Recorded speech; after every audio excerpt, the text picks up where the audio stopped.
50 years ago, January 9th, I escorted Charlene Hunter through the mobs at the University of Georgia. She was then Charlene Hunter, now she's Charlene Hunter Gall. And that was an extraordinary experience. What was important for me about that experience is that that's why I went to law school. That's why I went to Howard University, the West Point of the civil rights movement. I was inspired and instructed by my neighborhood. And I remember vividly walking through the Clark College campus and seeing President James P. Brawley walking the campus. I remember Dr. Rufus Clement, the president of Atlanta University. He always wore a vest and his Phi Beta Kappa key or cross. I remember Dr. Benjamin Mays, the president of Morehouse College. And I remember as a kid walking home from the theater, walking 20 yards behind him and trying to walk just erectly as he walked. I remember Miss Florence Reed, who was the president of Spelman College at the time, and President W.A. Fountain of Morris Brown College. These were my neighbors, and these big buildings and all of these students, boys and girls, studying.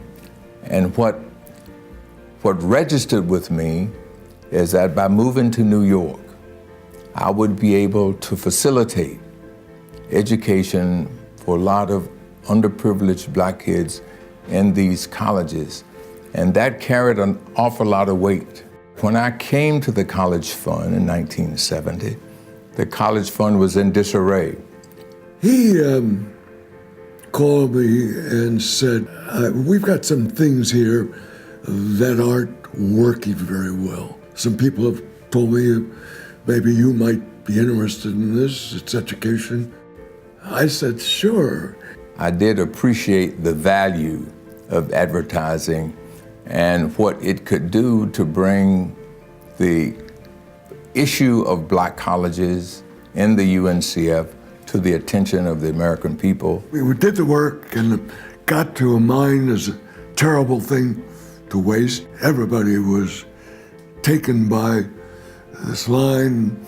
Vernon Jordan got up and jumped up as fast as anybody else and said, winner. Frankly, I loved it. And then Edna and I went to the Advertising Council to sell it. We did not have to do much selling. It gave us the perfect opportunity to marry the work that we were doing around education with the progress that the country had made behind the civil rights movement.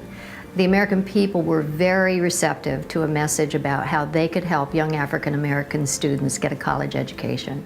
The line, "A mind is a terrible thing to waste," was the tagline, the final voiceover at the end of a story that was being told.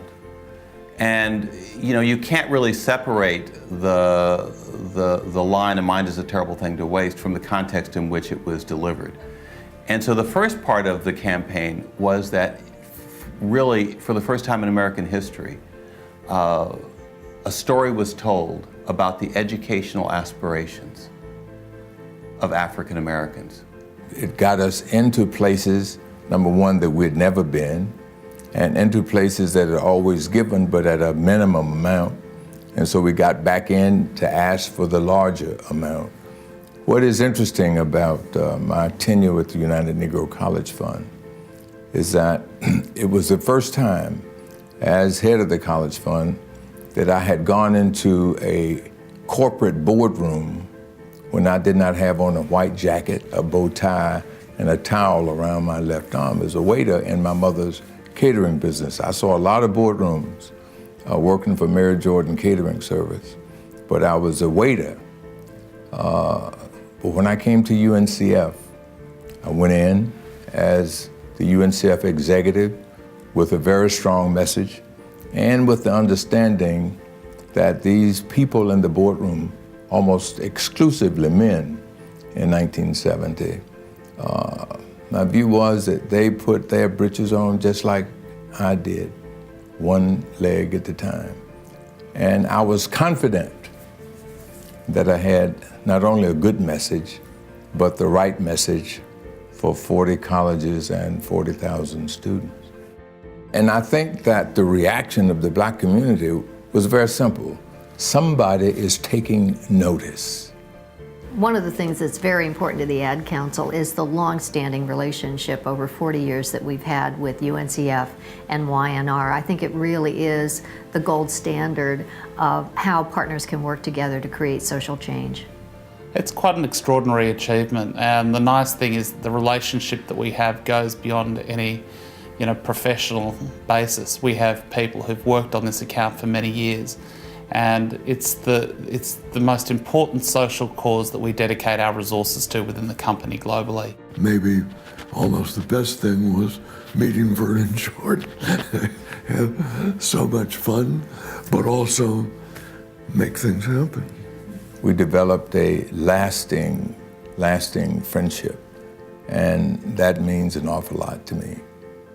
My successors, Arthur Fletcher, Christopher Edley, Congressman Bill Gray, and now Michael Lomax, have carried it on in a bigger and better way. Over the last 40 years, we've become the nation's largest scholarship provider. We've raised about $2 billion since we've introduced the theme of a mind is a terrible thing to waste. So this has been an extraordinary magnet for financial resources for UNCF to do its work. This year, we'll award well over 10,000 scholarships to students attending not only our 39 private historically Black colleges, but another 900 colleges and universities across this country, to African American, Latino, Native American, and Asian Pacific Islander kids of color who come from low-income families and are most often the first in their families ever to go to college. And I think going forward, this campaign will continue to inspire people to do a broad variety of things to make sure that this generation and future generations get a quality education. So I see a bigger and more powerful UNCF calling this country to the new work of ensuring that all Americans have equal opportunity to get a college education. The motivating force behind all of our work will remain those words: a mind is a terrible thing to waste.